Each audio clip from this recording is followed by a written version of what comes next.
Hola, buenas tardes. Vamos a revisar hoy día el capítulo 24 referido a distribución. Obviamente estamos hablando del mundo farmacéutico y estamos hablando de distribución de productos farmacéuticos. Entonces la pregunta sería, ¿qué necesitamos gestionar para cumplir con las buenas prácticas de manufactura?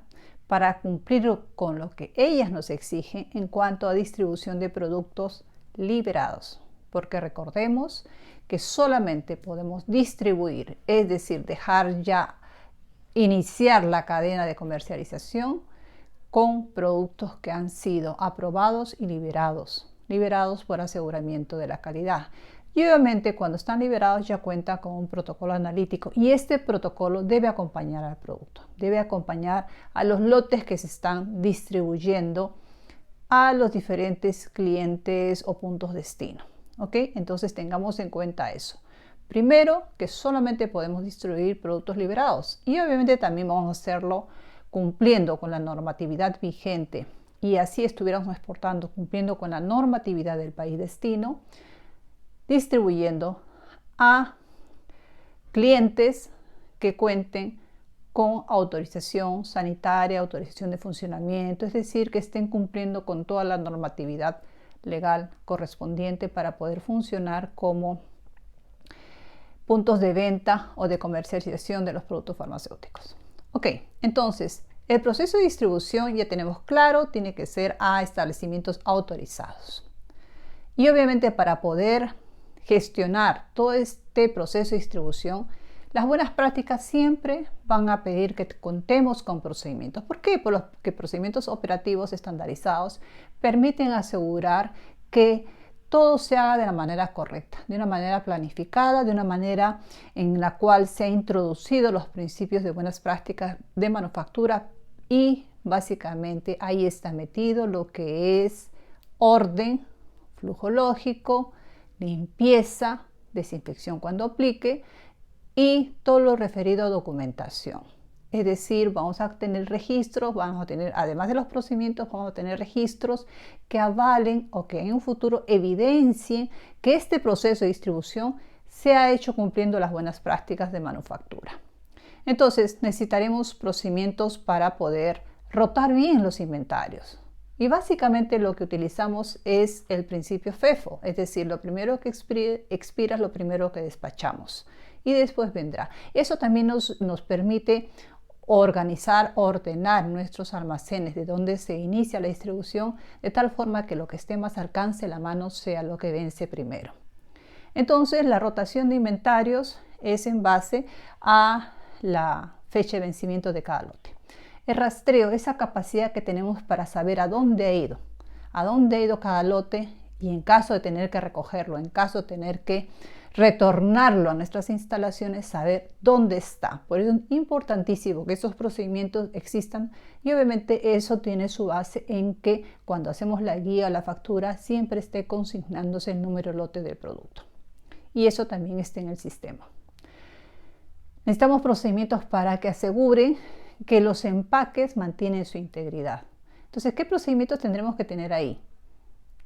Por ejemplo, empezaremos porque la tolva o la cabina del camión que hace la distribución esté limpia, que no dañe, que no tenga puntas, que no dañe los empaques, que no haya transportado raticidas, fungicidas, elementos contaminantes de los productos que vaya a transportar.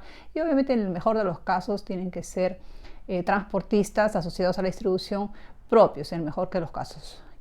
Pero así sean subcontratados y así sean propios, los procedimientos son los mismos. O sea, el concepto de buenas prácticas siempre tiene que estar acompañando todo el proceso farmacéutico, dentro y fuera de la planta. Y inclusive cuando está en movimiento, cuando está en transporte. Siempre nos tiene que acompañar ese orden, esa limpieza, esa documentación asociada a registros que permiten evidenciar que se ha cumplido con el proceso. En este caso, lo crítico va a ser que se cumplan las condiciones que favorecen la vida útil del producto en cuanto a humedad, temperatura e iluminación. Descontando que la iluminación ya está cubierta por el empaque que tiene el producto, quedémonos con temperatura y con humedad. Es decir, el camión no debe propiciar la humectación de los productos y nos debe propiciar que se eleve la temperatura de los productos. Entonces será un camión, dependiendo de las condiciones de almacenamiento y transporte del producto, que provea esas condiciones ambientales, esa climatización necesaria para cada producto. Hemos visto limpieza, que no agreda a los empaques la tolva, que no sobrecarguemos, es decir, que no metamos demasiadas cosas y que aplastemos los estuches. Inclusive hay distribuidores que no aceptan que les lleguen, distribuidores de cadenas de farmacias que no aceptan que les lleguen estuches chancados. O sea, tengamos cuidado con eso. Y además recordemos que las cajas de embalaje tienen una capacidad de soporte de peso, o sea, lo que podamos poner encima, el apilamiento también se determina. ¿Por qué? Porque tienen una capacidad de soporte de peso ya, no digo establecida, pero ya determinada. Por eso tienen ese gramaje, por eso puede ser un cartón corrugado, doble corrugado, triple corrugado, dependiendo del peso que vayamos a poner encima. Entonces hay que cuidar eso. Entonces el embalaje tiene que preservar la integridad de los empaques que tenemos adentro. Y tiene que tener en cuenta mis procedimientos, cubrir mi diversidad de condiciones ambientales que requieren mis productos para que su vida útil se sostenga en el tiempo. Tenemos que considerar el tiempo de transporte, a ver si en ese tiempo de transporte va a permanecer el producto bajo sus condiciones óptimas de temperatura y humedad.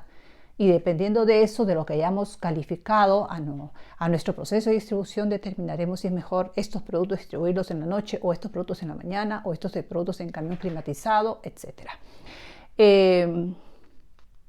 Entonces, esas condiciones que nosotros cuidamos en el almacenamiento de los productos tiene que trasladarse al proceso de distribución. Esas condiciones de protección del producto en cuanto a humedad, temperatura no deben perderse en ningún momento, ni cuando están en los almacenes, ni cuando se están trasladando durante el proceso de distribución, ni cuando llegan a nuestros clientes o a nuestros otros distribuidores menores o cadenas de farmacias. Tienen que mantenerse las condiciones de almacenamiento. Recordemos que el titular del registro sanitario tiene la responsabilidad de que estas condiciones se aseguren a lo largo de toda esta cadena de distribución hasta el momento que llegue al usuario final.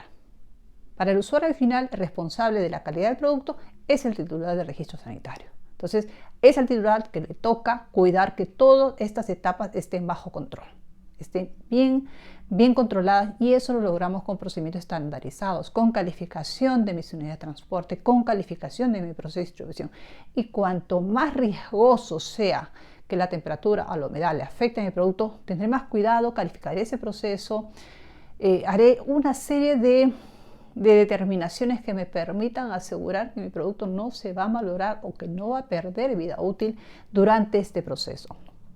Habrá casos en los cuales necesitaremos de repente, si es cadena de frío, protegerlo de otra manera. Y recuerden, todo tiene que tener registro. Desde el momento que sale, debemos saber hacia dónde se va nuestro inventario.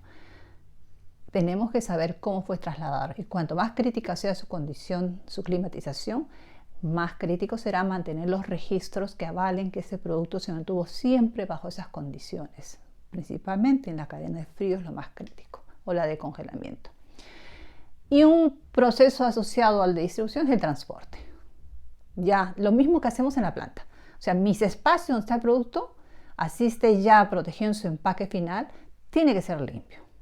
Y tiene que estar en el ambiente climatizado para que le dé las condiciones de temperatura, humedad, iluminación que le permiten vivir en el tiempo el producto. Entonces el transporte tiene que ser una copia de estas condiciones, tiene que mantener estas condiciones, tiene que asegurar que eso no se rompe, esa cadena de cuidado no se rompe. Entonces necesitaremos vehículos en lo posible que sean dedicados, es decir, que sean vehículos que han sido adaptados, construidos, mantenidos de manera correcta para poder asegurar una buena limpieza, una buena desinfección si es necesario, una buena iluminación, un buen acomodo de mis cajas con productos, que el personal esté capacitado, que sepa manipular productos, que no los tire, que no se siente encima de las cajas, que no los contamine de alguna manera, que no esté aperturando las cajas, etc. Fíjense que el concepto de orden, de cuidado del producto se mantiene. Siempre tenemos que estar con ese paraguas de buenas prácticas de manufactura en cada momento, en este caso en el transporte. Y obviamente si no son vehículos propios dedicados a productos farmacéuticos y subcontratamos, tenemos que tener cuidado de ver qué cosa calificamos, qué evaluamos en estos subcontratistas, en estos proveedores que nos dan ese servicio. Comenzaremos por evaluar su limpieza, las condiciones con las cuales tienen el carro, porque también no solamente el espacio, la tolva o la cabina donde se van a cargar los productos, sino el carro. ¿Qué pasa si está muy bonita la cabina, pero es un carro que no tiene mantenimientos preventivos? Entonces después se puede dañar o parar o detenerse en algún punto y demorarse mayor tiempo al que nosotros hemos previsto para esa ruta.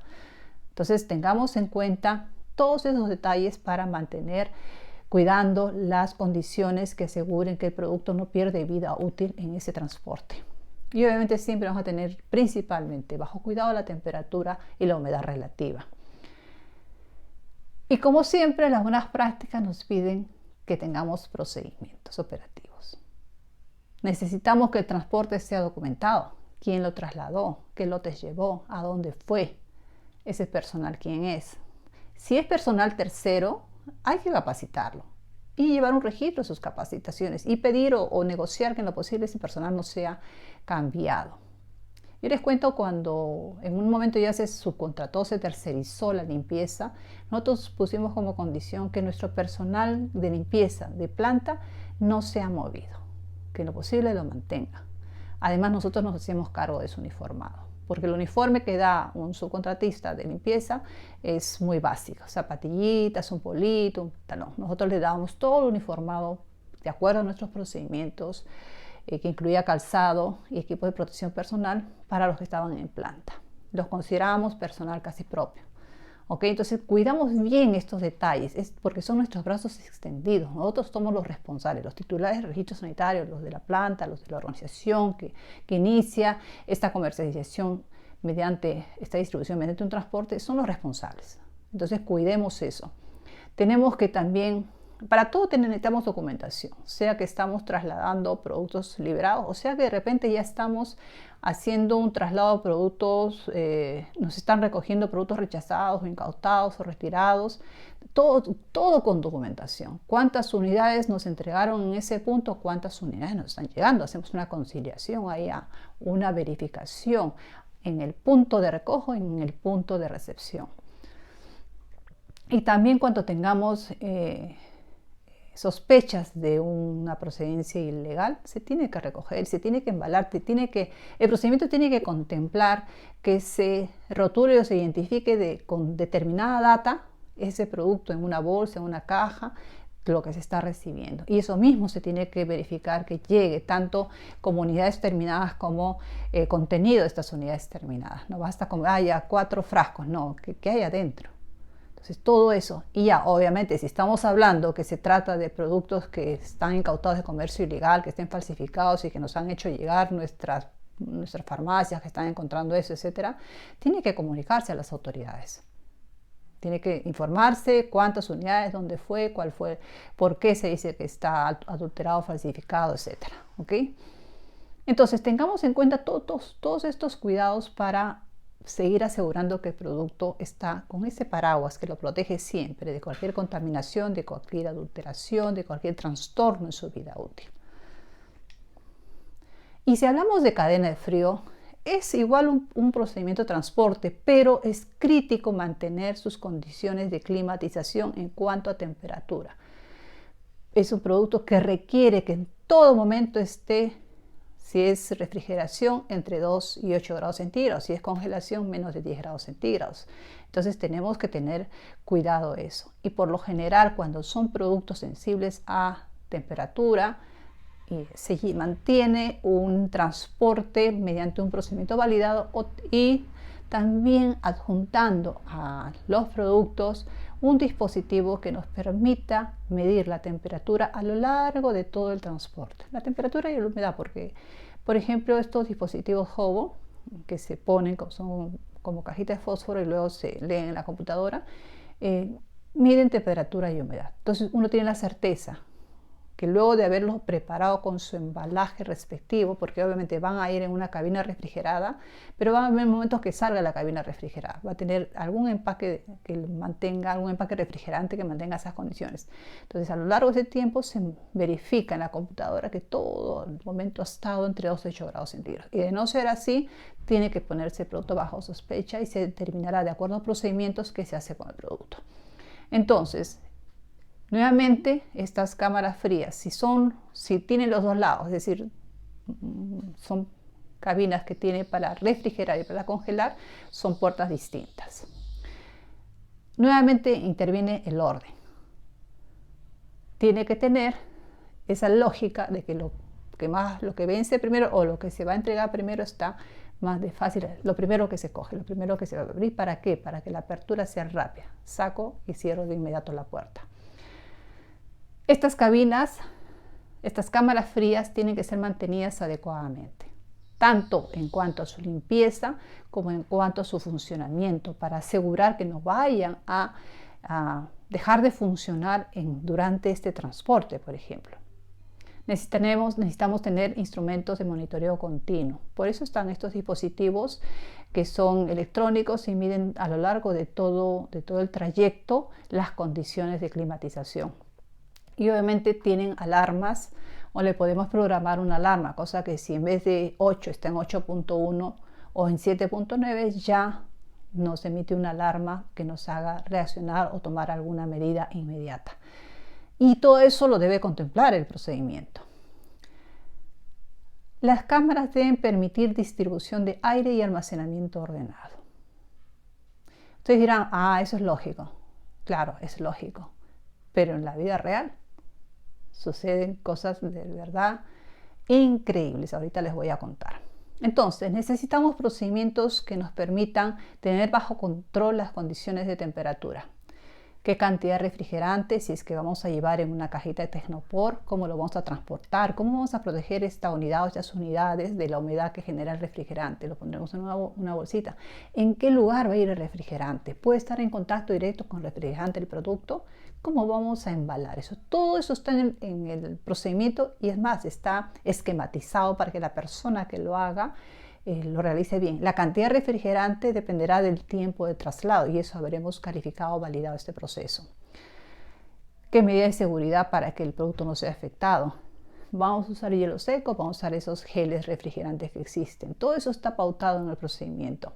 ¿Y qué hacer si es que en un momento algo sucede? O sea, estaba previsto que máximo 4 horas dure el transporte en el peor de los casos. Siempre busquemos cuando calificamos y diseñamos algo el peor de los casos. 4 horas, usualmente demora 2 horas, supongamos. 4 horas. ¿Qué pasa si hemos puesto la cantidad de refrigerante para 4 horas, pero sucede un imprevisto, hay una toma de carreteras y vamos más allá? ¿Qué se hace con el producto? ¿Qué hacemos con ese producto afectado?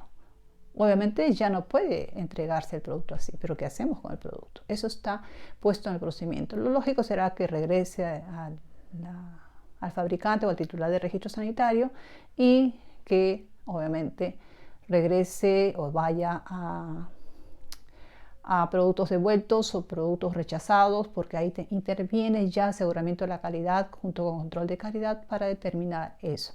Pero entonces, fíjense la importancia de hacer un buen diseño de estos procedimientos y de todo lo que implica lograr que la cadena, es decir, esta secuencia de pasos durante todo el traslado de un producto que es muy sensible a elevaciones de temperatura por encima de 8 grados, por ejemplo, todo lo que implica eso requiere pues que seamos muy cuidadosos en el diseño, en las pautas que damos, las características que ponemos para cada embalaje, para cada refrigerante, considerando, habremos hecho una calificación previa por esta ruta, a esta hora, ¿qué sucede? Y mejor si hacemos peores casos, es decir, si hacemos una simulación de esta distribución cadena de frío en horas de calor punta, por ejemplo, al mediodía. A ver qué pasa. Ese sería nuestro peor caso. Y así diseñamos nuestros procedimientos, que lo hacemos nosotros o cuando subcontratamos, preparamos a este tercero para que lo haga de la manera que establece nuestro procedimiento que ya ha sido retado. Entonces, y también el procedimiento nos dirá qué necesitamos, porque hay una logística detrás de eso. ¿Cuántos refrigerantes necesitamos? ¿Cuántas cajas de tenopor necesitamos? ¿De qué tamaño? Todo eso se hace durante la calificación, durante el diseño y la calificación de este proceso se determina para 2 frascos, esto, para 3 frascos, esta cantidad. Y todo eso determina luego que se compre las cajitas de tenopor, las bolsas plásticas, los refrigerantes. ¿Dónde vamos a guardar esos refrigerantes? ¿Van a estar congelados? ¿Van a estar refrigerados? Todo eso tiene que decirlo el procedimiento. Entonces, necesitamos definir claramente y mejor dibujadito cómo se va a armar estas cajitas donde se transporte un producto bajo cadena de frío, además de que la cabina del carro tenga refrigeración, cuántas horas máximas, qué rutas, qué picos de temperaturas hay, qué zonas de la cabina es mejor usar o de la cámara fría, cómo debemos mantenerlos, etc. Todo tiene que estar procedimentado, ¿ok? Yo les digo, es mejor procedimentar y que todas las personas que pasan por esa cámara fría, por ejemplo, cuando los tenemos en un hospital, ya pasó bien la cadena de frío y llegó a un hospital.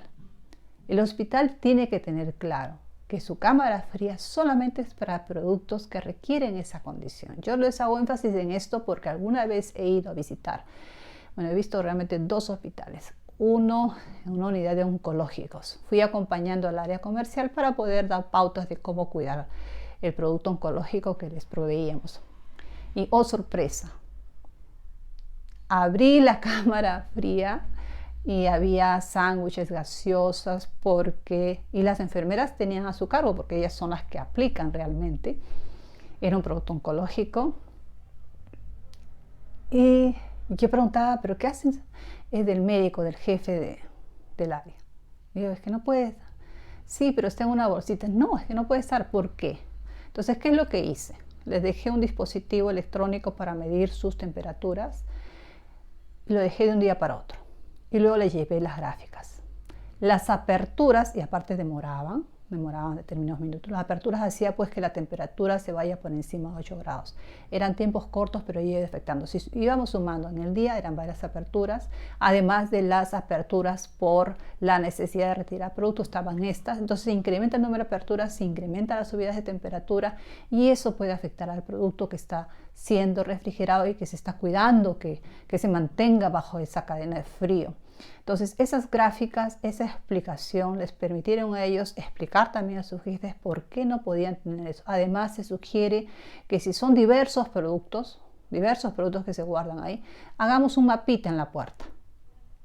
Si es algo que fluye rápido o en 2-3 días, podemos poner post-its o podemos poner una pizarra acrílica donde se indique adelante qué lotes están, qué productos están, para que la persona minimice el tiempo de apertura de la puerta. Entonces ya sabe que en la parte frontal izquierda está tal producto y tal lote. Lo coge de inmediato y ya lo lleva a utilizar. Entonces son estrategias que vamos estableciendo de acuerdo al uso que se da, de acuerdo al flujo, de acuerdo a los productos, para minimizar que las aperturas de las puertas de esas cámaras frías. En otro caso, en otro hospital, sí estaba crítica la cosa. La parte congeladora estaba puro hielo, los productos rodeados de hielo, estaban en la cámara fría, estaban atiborrados, no había forma de acceder al producto que estaba atrás, tendrían que sacar toditito para poder ubicar uno. Es decir, realmente ahí tienen un trabajo que hacer.